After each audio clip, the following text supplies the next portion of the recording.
Lah itu Mbak, saya tuh bingung. Lah kok DPD partai sekarang dipilihnya pakai coblos? Ya ampun. DPD itu rata-rata itu mereka punya basis pemilih yang udah settle. Oke. Gua akhirnya tahu kenapa Mbak Sita tuh bisa 2 juta. Mbak saya nasabah. Para influencer sama YouTuber mending jadi DPD aja lah dibanding jadi DPR. Biar lebih terkenal juga DPD-nya. Itu yang paling penting. Iya. Bener lah.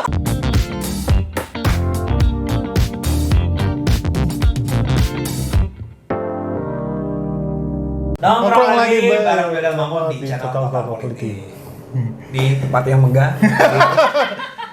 Kursinya nih, aduh. Ini boleh jadi studio tetap gak sih? Boleh jadi studio tetap kita gak sih? Nanti kita charge ya biaya sewa. Aduh, jangan dong. Gak mampu. Nih kita akan ngobrol sama Mbak Sita. Mbak Sita, sudah Kasita Katmandu. Nah itu bagus banget nih, beliau ini adalah mantan pegawai bank yang jadi anggota DPD dengan suara cukup besar lah, 2 juta gitu woy. 2 juta ini apa pemilih Pemilih. Saya kira 2 juta subscriber, kan sekarang zamannya bukan pemilih. Zamannya subscriber atau follower sekarang. Kalau dihitung-hitung sama follower mah aku kalah sama kalian loh. Enggak. Kan Mbak lebih real soalnya, kalau itu kan bot semua soalnya. Tapi ini kalau ngomongin spesies, itu mirip kayak lo, Mon. Kenapa? Lo kan kerja di lembaga keuangan. Lembaga keuangan. Pasti kan lembaga keuangan lo nggak niat buat jadi anggota DPD juga nih. Kayaknya ngumpulin modalnya belum cukup, Pak. Buat meningkatkan ekonomi dulu lah, ekonomi keluarga dulu. Nggak tahu bisa cerita nggak Mbak, kok Mbak kepikiran kan dari awalnya punya karir di keuangan sebenarnya, di lembaga keuangan lah banyak. Nyemplung ke DPD itu alasan utamanya kenapa tuh Mbak? Cerita ya awalnya ya. Iya. Jadi dulu aku sebetulnya kan tumbuh lahir besar itu di keluarga politisi sebetulnya. Jadi sejak awal itu memang ya kita pola pikirnya ya, cara didiknya itu ya udah inilah connect erat sama politik lah gitu. Sama kayak misalnya keluarga dokter, kemudian kan pasti pola pikirnya juga ya mirip-mirip lah. Keluarga Ahmad Dhani tuh nyanyi semua kan. Semua gitu kan. Jadi sama seperti saya, kebetulan saya dari keluarga politik. Jadi ya sudah terbiasa sejak dulu. Akhirnya saat kuliah waktu itu sosokan nih kan kita berorganisasi. Dulu aku pikir wah ini kalau misalnya aku masuk politik nih ya menarik banget kan, karena belajar. Dulu aku ekonomi tapi kita ikut organisasi. Tapi kemudian setelah ikut organisasi berapa lama, bapakku panggil, kamu mau ikut? Dulu tuh awal-awal mau ikut demo kan. Wah, gagah kan berasanya ya pertama kali kan masuk kuliah kan. Terus, wah ini demo nih, pertama kali demo. Tanyain tuh dateng bapakku, mau kemana minggu-minggu? Gitu. Lagi kan? Terus, ini nih mau demo nih, wah kita memperjuangkan, aku cerita lah ini. Sejak kapan kamu ikut kayak gitu? Katanya kan? Sejak awal masuk kuliah. Habis itu dia bilang dipanggil, sini, duduk. Kamu fokus aja kuliah dulu. Bapak ini sekolah itu 2 dasawarsa, katanya kan. Terus 12 tahun pengen nih fokus kuliah lah, buat intinya mewujudkan mimpi Bapak, jangan sampai kayak Bapak dulu nih kelamaan. Terus aku berpikir, oh apa mungkin ya, waktu itu kan kita pikirannya simpel ya, oh berarti mungkin ini bapakku nggak oke nih untuk aku bisa masuk ke dalam politik gitu kan. Jadi aku bilang, oh ya sudah, berarti aku lihat dulu nih path-nya mau kemana. Akhirnya aku putusin, oke, ya sudah aku kalau gitu fokus kuliah, ya kan, kemudian nanti cari kerja, pengennya kan gitu ya. Akhirnya aku betulan tuh, ya udah fokus kuliah setelah dikasih masukan-masukan wejangan kan gitu kan. Jadi ya sudahlah fokus kuliah gitu. Aku kuliah S1 rekor 3 tahun 4 bulan. Loh, nggak sampai berarti 3 tahun setengah kurang. Itu sambil demo-demo nggak tuh? Enggak. Kagak. Berarti jadi kupu-kupu, kuliah pulang. Enggak, tapi Anda aku berapa tetap, tahun kuliah? Saya 5,5. Saya 6. tapi aku tetap ikut organisasi. Oke. Karena ya nggak memungkiri lah, kan kita seneng ya kumpul sama orang, tukar Iya. pikiran. Betul. Kayak gitu kan nggak mungkin kita tinggalkan Betul. gitu. Akhirnya kita tetap ikut organisasi. Jadi ya mungkin meskipun levelnya fakultas ya, tapi oke lah kita tetap ikut organisasi buat menyalurkan keinginan kita buat kumpul, diskusi, sharing gitu. Akhirnya udah lulus, langsung kerja. Nah kemudian kerjaku lumayan lama loh. Aku kan kuliah lulus umur 20 ya, Iya. itu aku langsung kerja gitu. Oke. Saya Baru umur 24. Nggak ada fase nganggur, Mbak. Nggak ada. Biasanya kan ada fase nganggur. Tapi nggak. alhamdulillah. Wah, luar biasa percontohan. Udah percontohan. Kagak. Alhamdulillah. Soalnya sebelum lulus nih udah pening duluan. Waduh gila nih, bentar lagi lulus. Ntar kalau nganggur kan nggak enak ya. Oh, udah nyari-nyari dulu. Udah nyari duluan. Oke. Biar sok-sokan kayak wah gila nih tipe mahasiswa keren gitu. belum lulus udah dapat kerja. Iya, gitu. benar. Sok-sokan aja. Kemudian udah kerja total itu aku udah di 3 tempat kerja. Selama masa sebelum jadi DPD.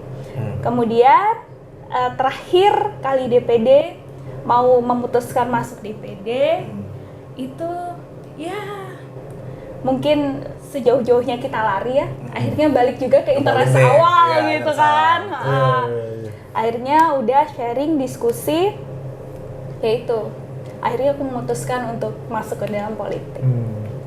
Wah, Gitu. Tapi emang berarti ya sama kayak penyanyi mau coba jadi anaknya penyanyi mau coba jadi Main jadi sepak bola juga penari, dia penyanyi. main sepak bola ujung-ujungnya balik lagi nyanyi ya.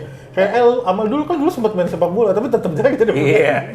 Akhirnya jadi penyanyi juga kan akhirnya. Nggak tahu ini menarik nih ya, proses masuknya Mbak ke DPD gitu kan. Maksudnya ada pro kontra nggak sih di keluarga misalnya maupun keluarga politik kan kayak tadi awalnya nggak disetujui Iya. terus akhirnya lanjut gitu. Ya pro kontra pasti ada lah. Pasti ya.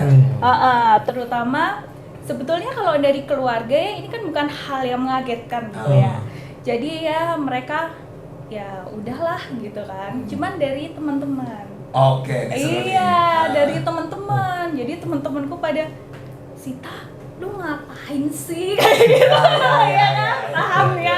Apalagi kan lu mod kan yang Iya. di apa namanya? Iya di Dunia perbankan kan dunia. tahu Ya, lah. Iya kerja lah. benar. Iya. gitu. Udah pensiun jadi bankir kan bankir juga keren kan dulu kan. Makanya jadi kayak ketika kita udah punya hal yang settle dan kamu memutuskan untuk pindah haluan yang beda jauh, ini kan antara langit dan bumi ya. Iya. Dan belum tentu jadi Dan juga waktu itu. Iya, Jadi, apalagi gambling gitu banget ya. kan. Iya, betul. Jadi ini kan dianggap gambling.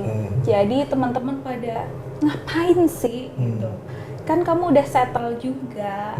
Ngapain cari sesuatu masuk ke satu dunia yang kamu nggak tahu gitu loh, baru banget. Dan meninggalkan Ya, karirmu ya, di betul, belakang ya, gitu betul, lah betul. ibaratnya. Dari temen tuh ya. Terus pas lagi jadi temannya jadi lebih baik ke Mbak.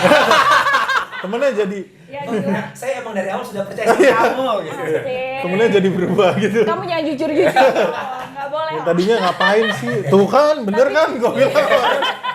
Ya saya emang gitu kalau masa perjuangan tuh dilakukan pas udah jadi baik yang Iya. mendukung.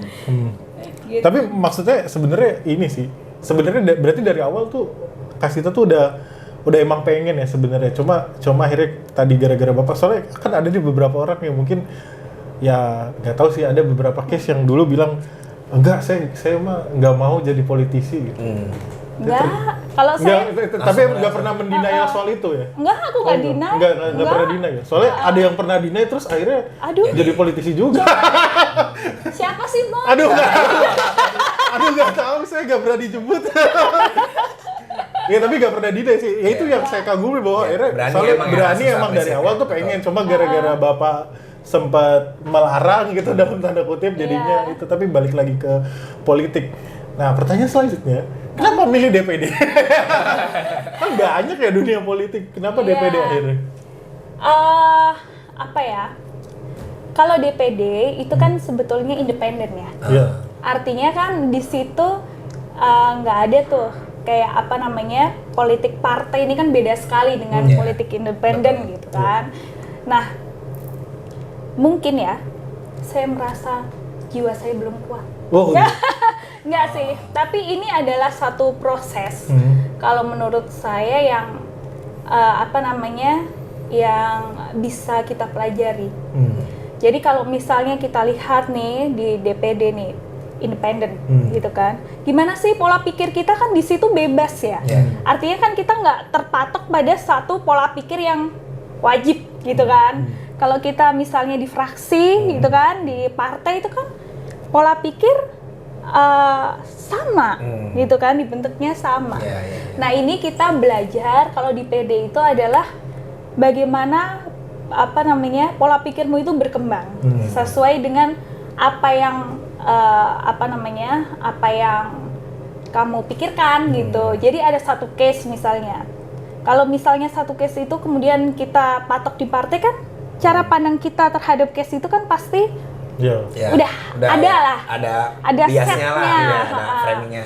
Kalau kita sebagai DPD independen, bayangan aku adalah ini kita berpikir bebas nih, bagaimana kita nyikapi satu case itu.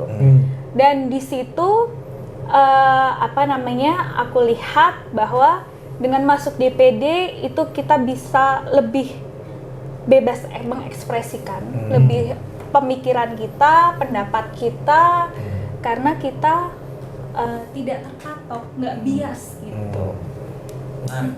menarik. Gitu. Walaupun powernya,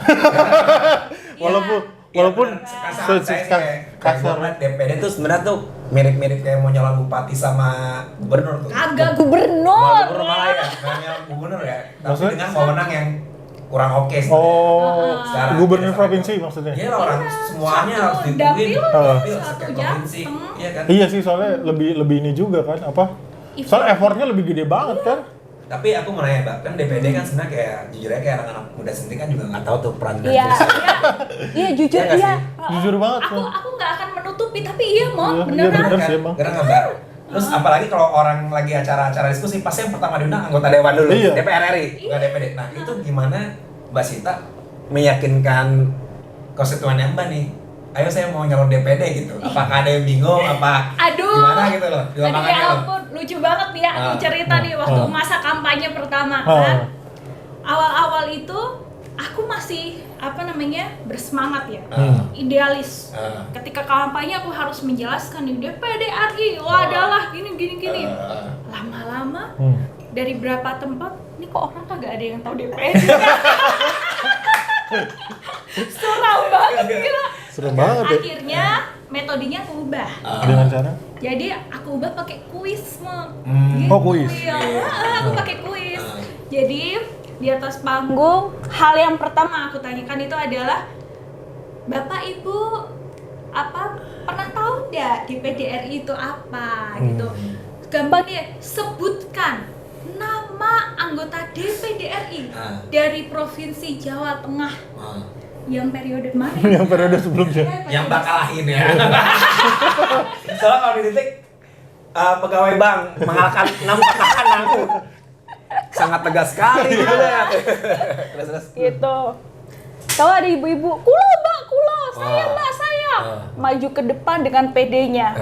Nyebut nama salah satu ketua DPD Partai Jawa Tengah. Oh, malah dianggapnya DPD partai. Iya juga sih ya, bener juga ya. Bener. Soalnya pimpinan partai itu pimpinan DPD. DPD partai. Iya. Oh iya bener juga ya. Iya. Makanya aku ada yang melongo, Ibu, kenal nopo mboten DPD nipun? Lah niku Mbak Sita, lah itu Mbak Sita, dia ngotot lagi dia kan. ngotot ya?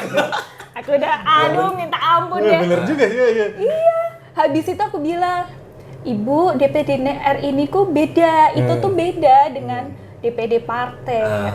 Terus ibunya, lah niku Mbak, lah itu Mbak. Saya tuh bingung.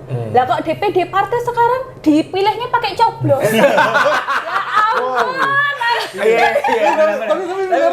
Ya wawasan masyarakatnya masih di situ. Gue juga udah pernah sampai punya perspektif kayak gitu karena kan kita udah cukup literasi politik kan. Jangan-jangan orang-orang di bawah emang ketika headline koran DPD partai siapa partai. Iya ya, karena namanya DPD juga ya. Jadi memang literasi politik terkait dengan DPD itu sangat kurang di masyarakat. Iya. Kalau mungkin sama mahasiswa ya, kalau sama mahasiswa mah tahu lah cincai. Begitu turun ke bawah, ya Allah. Oh iya, gue jadi ingat. Gue tuh dulu pernah ngajar bimbel. Ngajarnya KWN, kewarganegaraan. Itu salah satu pertanyaan yang wajib muncul tuh pasti bedanya DPR sama DPD itu apa tuh? Dan berhasil gak murid-murid lo? Dan nggak berhasil, murid-murid gue pada bingung. DPD itu apa ya? Sampai sekarang. Sekarang. Aku kalau turun ke masyarakat, aku selalu bikin kuis. Salah satu isinya itu. Oh iya, bedanya DPR sama DPD. Bedanya DPR sama DPD.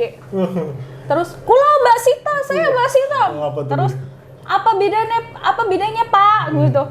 Saya setunggal, yang satu belakangnya R, yang satu Gak salah juga sih. Gak salah juga sih gitu. Cuman kan gondok juga nih Bapak nih, buset ya. Tapi kalau misalkan ke lapangan nih, pertama mereka nggak tahu DPD itu apa. Terus apa sih cerita lucu ketika ketemu masyarakat, ketika mau mengenalkan diri dan pengen nyalon gitu kan? Apa pernah dari kurikunya, apa Mbak Sita, saya mau nyalon ini dan apa yang dijanjikan Mbak Sita tuh waktu nyalon tuh awal? Nah. Dan apa mungkin yang diminta sama masyarakat? Iya, lebih. Aduh, pertama ya, ini yang harus buat nih. Literasinya aja nggak tahu DPD itu apa, ya kan? Terus kita kalau mau menjelaskan panjang-panjang, bosen juga. Apakah diterima gitu? Karena satu hal nih, Mot. Kalau dari dunia keuangan kemudian pindah ke dunia politik, itu adalah cara komunikasinya yang beda. Iya. Dan itu aku belajar banget. Bedanya gimana itu? Ini kita nggak bisa nih ngomong kayak gini nih dengan masyarakat di bawah ini nggak bisa, ya kan? Iya, benar-benar. Jadi kalau kita ngomong terlalu tinggi, masyarakat juga nggak antusias, ya kan? Benar. Mereka nggak akan mendengarkan kita.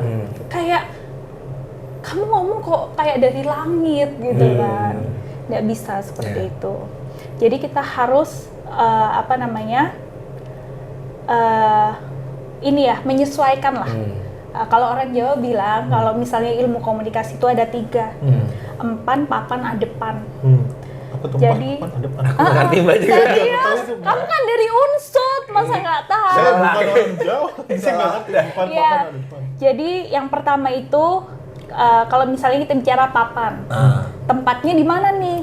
Kita komunikasi, papan kan tempat, disesuaikan. Oke. Empan isinya, lu kontennya apa? Adepan, kamu lagi berhadapan sama siapa?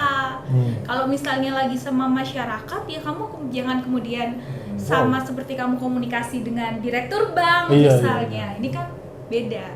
Jadi kita harus menyesuaikan. Dan itu ilmu itu aku baru belajar ketika masuk politik.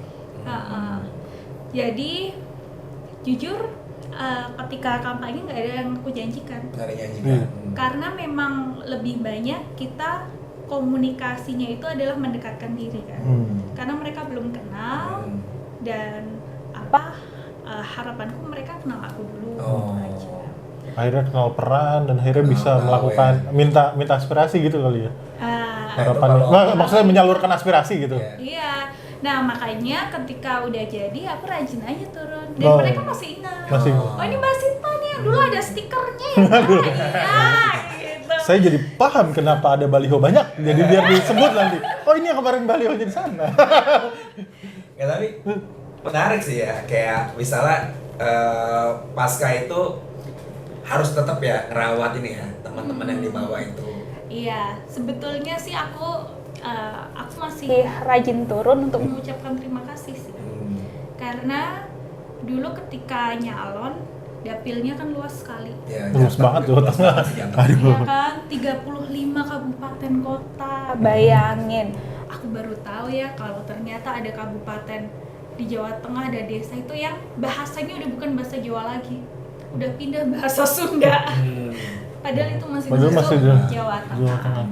Dan itu dari ujung ke ujung, perbatasan Jawa Timur sampai perbatasan Jawa Barat, itulah Jawa Tengah. Dan itu Mbak Sita muterin itu semua?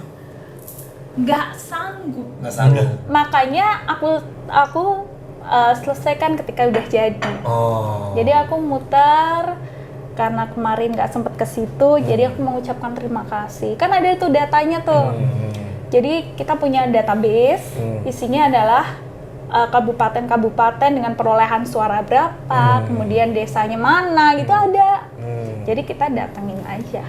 Keren ya. Biasa kan politisi tuh pakai prinsip dorong mobil. Oh iya, Apaan? kalau udah didorong sama mobilnya jalan, yang lain udah. tinggal. Udah Kalau ini enggak, Mbak Sita didorong, jemput lagi. Iya, masalahnya yang dorong kita nggak tahu dulu siapa yang dorong kan. Iya sih, ya semuanya aja lah. Balik aja, ya udahlah semuanya aja lah. Iya sih. Tapi selain komunikasi yang beda antara pas lagi jadi bankir lah atau kerja di bank dengan politik, apalagi sih yang kira-kira beda yang Mbak temuin selama di praktis di DPD-nya gitu? Ya, dulu ketika kita kerja ya, itu kan udah jelas rule-nya kan, Oh, ya kan, rule-nya ini udah jelas nih. Apalagi kalau dunia keuangan, wah hitam putih kan Iya, jelas. jelas kan? banget harus sesuai SOP. Nah, SOP, mana POJK banyak banget, Iya benar, ya kan? PBI banyak banget. PBI banyak banget. Jadi itu ketika kita nggak tahu harus melakukan apa, kita kan balik lagi tuh ke rule-nya kan. Iya, ke rules-nya. Oh, role-nya kayak gini, berarti yang kita jalannya seperti ini. Ketika kita jalan di politik, kita mau refer-nya kemana? Iya sih. Ada nggak rule yang memuat kalau jalan ke sini itu salah, ya kan? Kan nggak ada guidance-nya, mandu itu kan nggak ada gitu. Itu bedanya sih. Jadi adaptasinya harus luar biasa juga ya. Iya sih. Iya, adaptasi ya yang ya kita harus berusaha lah. Tapi beneran itu. Kalau di bank kan kita, aduh ini harus ngapain ya? Iya. Balik lagi nih kita kan. Ya, aturannya gini nih. Oh jelas nih, berarti kita larinya ke sini. Sekarang mikir Iya. Iya sih. gimana gitu kan. Harus bingung juga pasti. Tapi ini kan berarti udah berapa tahun nih menjalani roles ini? 2019 2019 ke ya 2 tahun ya. Kemarin tahun. habis ulang tahun tuh 1 Oktober ya. Oh iya, 1 Oktober ulang tahun pelantikan ya. Nah, dari sini akhirnya lebih pengen tahu akhirnya yang banyak dilakukan Mbak Sita di DPD sih. Maksudnya akhirnya saya sebenarnya ngapain sih? Dan bahasa gampangnya gitu lah ya. Setelah akhirnya masuk gitu. Iya, masuk. Apa mungkin ada nggak sih yang tadinya ekspektasinya gini, ada yang berbeda gitu nggak sih, cerita-cerita kayak gitu? Tadinya mikirnya gini, ngetoknya gini gitu. Iya, tadinya aku pikir ya kita kan effort masuk DPD itu sangat berat ya. Berat banget. Artinya kan dapilnya seluas itu gitu kan, nggak bayangin 35 kabupaten kota kalau di Jawa Tengah. Ketika masuk effort kita berharapnya dengan effort sebesar itu kita bisa memberikan satu pengaruh yang juga besar gitu, kemanfaatan yang juga besar gitu.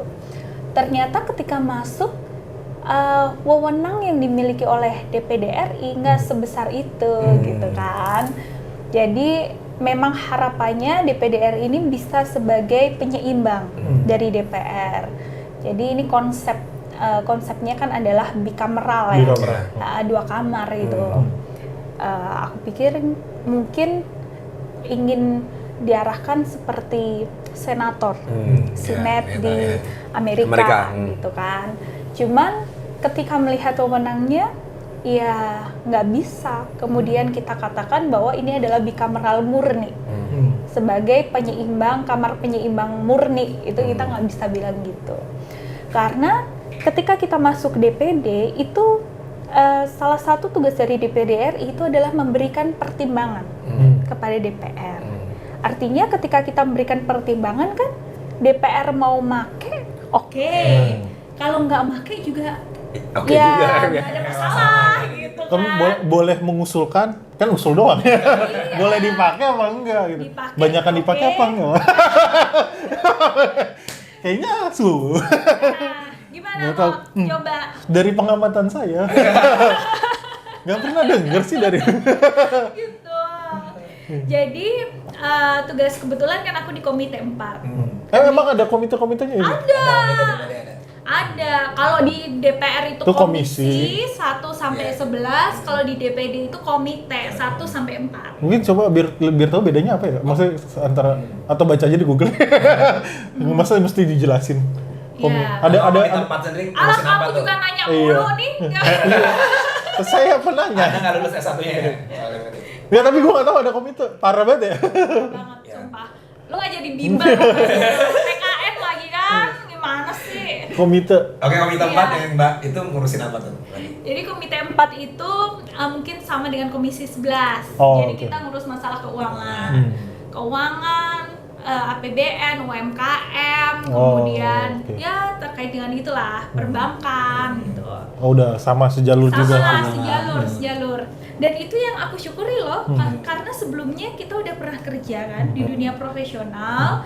Jadi kita punya gambaran lah, Oh oke. ya kan? Oh. Jadi kalau misalnya mau masuk ke politik setelah bekerja, itu sebetulnya oke banget kalau Ya. menurut aku.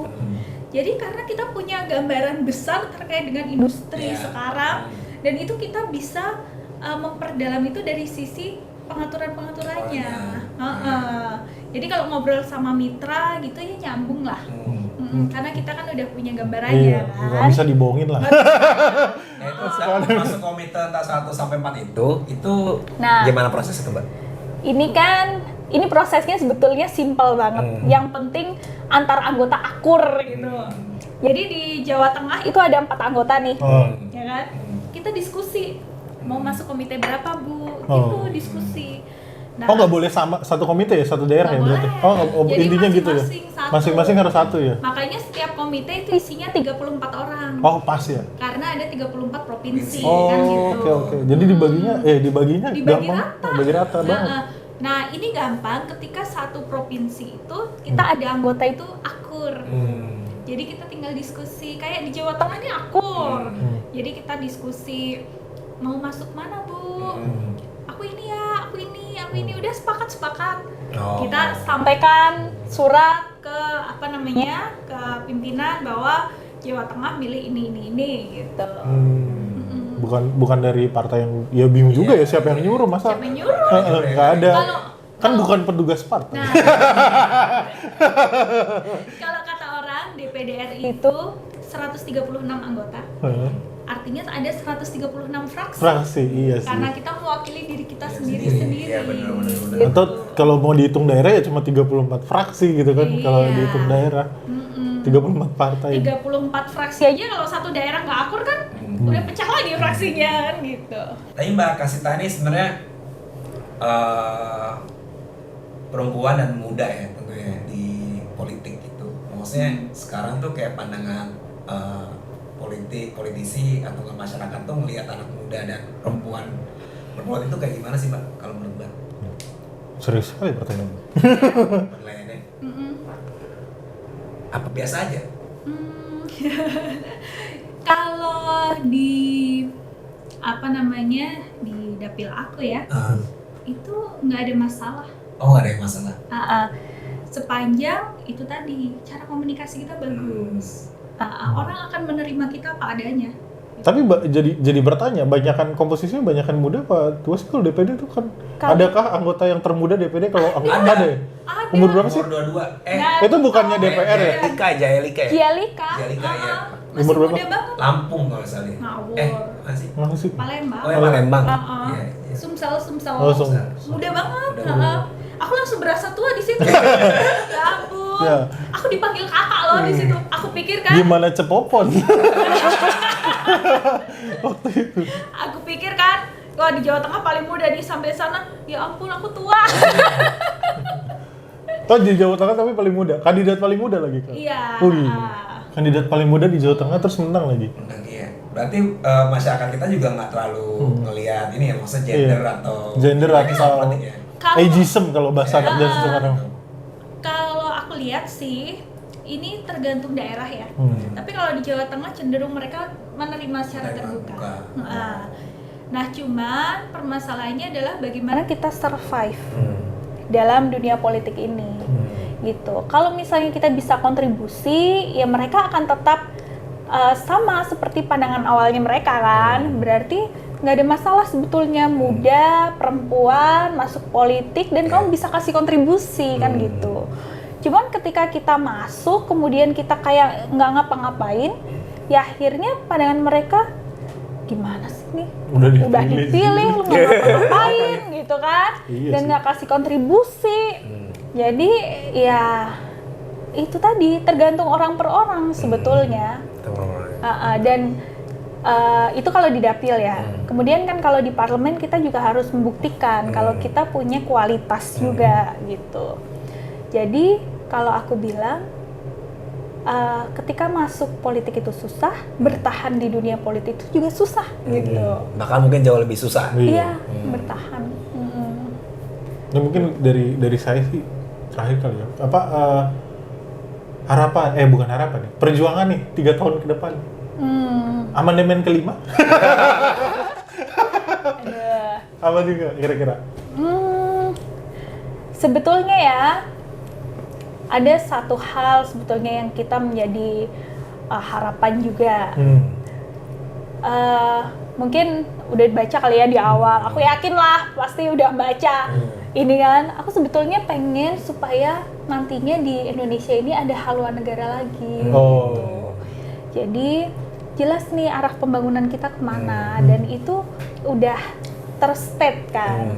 Jadi meskipun mau ganti kepala daerah, apapun dari lembaga politik dengan pemikiran politik apapun gitu kan, ya tetap ada relnya gitu. Jadi bisa program lebih keberlanjutan gitu bersambung ya. Sinambung kan, sayang kalau misalnya ganti kepala daerah, ganti pemikiran, terus ganti program yang kemarin udah jalan setengah, mandek, gitu kan rugi gitu. Bukan 3 periode berarti. Amandemen kelima. Tapi nih pertanyaan terakhir Mbak, nih kita butuh bocoran nih. Bocoran. Pasca ini selesai nih masa jabatan, Mbak Sita tuh mau jadi apa? Oh iya benar juga ya. Aduh. Apakah mau jadi tetap di DPD apa Atau mau coba jadi bangkir lagi tuh? bangkir apa DPR RI? Apa Kita nggak tahu coba? ya. Tapi kalau sebenarnya kalau Enggak. misinya Mbak Cindri mau kemana tuh? Bisa bertanya pada rumput yang bergoyang. Edit GAD dong kalau gitu, rumput Ya, bergoyang.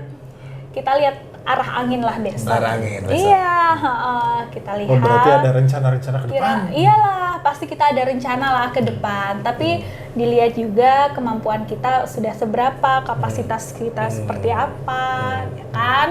Kan nggak mungkin kita kemudian nyemplung masih cuman coba-coba ya, janganlah.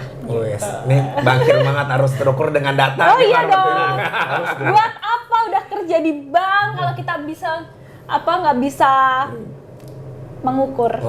Iya. Benar. Mengukur Harus resikonya. terukur. Apa? Risk management. Iya, risk Wah, luar biasa. Ini kayak ilmu bankirnya kepake nih di politiknya. Harus lah. Iya, harus. Terus, Oke, Kucing kesimpulan. mamut pengen? Ya itu balik lagi sih, finansial. Saya masih butuh kesimpulan ya. Gue senang sih maksudnya hal yang Enggak, tunggu sebelum ngomong finansial. Oh, iya, Ini ada tanya- bangkir nih. tanya Emang pamungkas dulu. Sebanyak itu Mbak buat nyalon. Kalau dibilang kan orang kan anak muda nih kadang bertanya, Nih, kenapa nggak nyalon? kalau Pasti video ini finansial. mau viral sekalian aja. Jadi yang udah dapat berapa nih? Jangan. Jangan ya. Jangan ya. Beda lembaga negara. Oh beda Lembaga negara. Kan Itu yang kan kamar sebelah. kamar sebelah kan udah ketahuan tuh katanya dana ini segitu, dana ini segitu. Nah DPD belum ada yang ngomong nih. Mungkin Mbak Sita mau ngomong.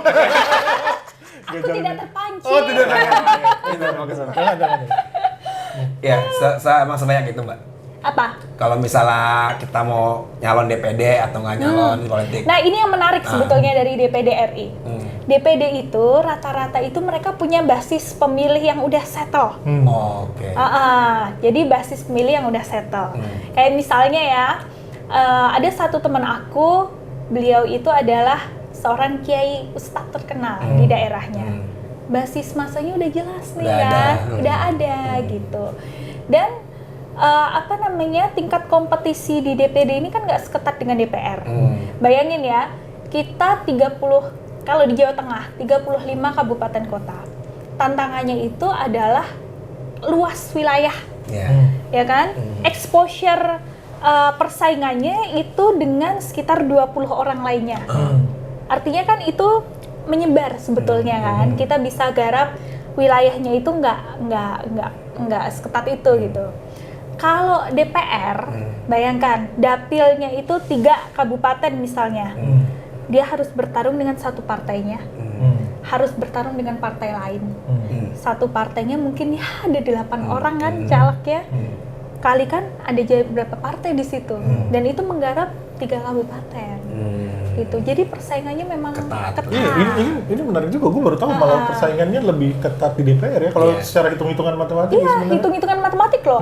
Cuman kalau di DPD itu tantangannya itu adalah luas wilayahnya itu. Betul. Scattered-nya kan scatter banget kan? Ketat banget. Gitu. Jadi ini adalah 2 hal yang berbeda dengan tantangan yang beda.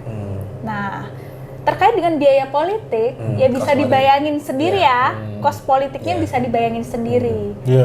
Gitu. Habisnya cuma buat bensin keliling aja. Iya. Bukan warna keliling. Iya, bukan banyak. Tapi gue akhirnya dari ilustrasi yang dibilang Mbak Sita, gue paham. Kan tadi ada kiai, dia punya basis massa santri. Gue akhirnya tahu kenapa Mbak Sita tuh bisa 2 juta. Basis massanya nasabah. Oh iya ya, dulu di bank daerah ya sebelumnya. Iya, benar. Berarti Anda punya kesempatan. Wah, saya harus nyari bank daerah ya. Mengambil saya berarti. Jadi kita ngumpulin SID nih. Ngumpulin SID bener. Bener. Berarti Anda sebagai yang pegawai bank, yakinlah Anda bisa jadi DPD juga. Bener. Bercanda. Oke, kesimpulannya. Ada pertanyaan pamungkas nggak? Tapi apa ya? Gue juga bingung sih. Ya udah tadi. Nggak usah ada. Soalnya udah jadi anggota Ya udah DPD. jadi anggota DPD kan. Iya sih. Simpulannya, iya gue suka sih sama Mbak Sita bahwa akhirnya nggak mendinai hal itu, bahwa akhirnya emang panggilan untuk ke dunia politik itu emang lahir karena lingkungan politik gitu kan. Nggak karir profesional itu jadi batu loncatan dan pelajaran yang baik akhirnya buat kedepannya. Mungkin kalau misalnya dari awal udah langsung masuk politik nggak akan kayak gini. Nggak tahu mindsetnya malah beda banget. Gue yakin akan, karena memang tuntutan korporasi itu beda coy. Beda. Tadi cerita sampai tipes-tipes menjadi korporat gitu kan. Iya, dan akhirnya memang gimana ya, saya juga setuju sih bahwa akhirnya DPD ini satu challenge yang akan selalu jadi apa ya, harus memang dikasih porsi yang lebih dalam tanda kutip, walaupun sebenarnya ya kalau misalnya memang porsinya segitu, harusnya ada part-part lain yang entah itu dia di daerahnya masing-masing kan kayak senatnya Amerika misalnya, bukan di chamber doang kan, dia bisa juga nunjuk kalau nggak salah nunjuk juri jadi dia bisa mengadvise di daerahnya juga gitu, membuat daerahnya lebih baik gitu kan. Itu juga yang bisa jadi salah satu itu, maksudnya bukan parti nasional tapi juga parti daerah. Itu sih soal haluan negara ya, kita lihat aja. Gue sepakat. Sebenarnya sih maksud gue ketika kalian ada di sektor apapun sebenarnya punya potensi juga kan untuk jadi politisi atau enggak sebutannya pejuang buat benahi regulasi kan, karena bagaimanapun kan entah itu masyarakat atau enggak orang-orang di lokal kan sangat berpengaruh sama regulasi. Itu satu yang gue lihat. Terus yang kedua adalah soal kepercayaan diri sih. Jadi kadang kan kita ketika ngomong politik males nggak percaya diri. Menurut gue bisa tuh ya, kita harus lebih percaya diri itu. Harus dipahami bahwa semua yang ada di sini di Indonesia itu adalah produk politik. Betul. Ya kan, aturan itu adalah produk politik, ya kan, yang ada di masyarakat itu adalah produk politik. Betul. Gitu. Sama yang ketiga, gue sebenarnya ada sepakat sih soal haluan negara itu. Terutama kan kebijakan-kebijakan yang nggak pasti itu bikin bingung pembangunan di daerah juga kan. Padahal di daerah ya butuh kepastian yang nggak cuma 5 tahun, tapi mungkin 10 sampai 15 tahun ke depan sih. Itu sih pelajaran yang bisa. Sama satu lagi, semoga kalau tadi katanya basis massa, para influencer sama YouTuber mending jadi DPD aja lah dibanding jadi DPR, biar lebih terkenal juga DPD-nya. Itu yang paling penting. Iya, bener lah. Kan basis massanya gampang tuh. Dan itu poin penting menurut gua, siapapun, entah itu lo organisasi masyarakat sipil, terus atau enggak lo ASN atau enggak siapapun ya, maksudnya kita juga harus ngasih spotlight juga nih ke DPD. Jadi kalau bikin acara, jangan cuma ngundang orang-orang anggota dewan, karena sebenarnya anggota DPD itu bener-bener itu apa ya, penyambung lidah rakyat lah buat daerah kayak gitu kan. Dan lebih netral juga kok. Dan lebih netral juga, dan tadi pikirannya lebih bebas. lebih bebas dan sebenarnya lebih mudah untuk berinteraksi Iya. sama ini kan, karena nggak ada batasan partai dan Gak ada semacamnya. batasan, betul. Oke, Jadi undang kita ya. Lalu, jadi kalau mau bisa follow ke IG-nya Kasita apa Kak? IG-nya? Casita Duta Jateng. Tuh, Kasita Ariatan. Jadi thank you buat teman-teman. Jangan lupa follow Kasita dan tetap semangat buat memperjuangkan daerah yang lebih maju. Iya. Bye. Mereka, bye-bye.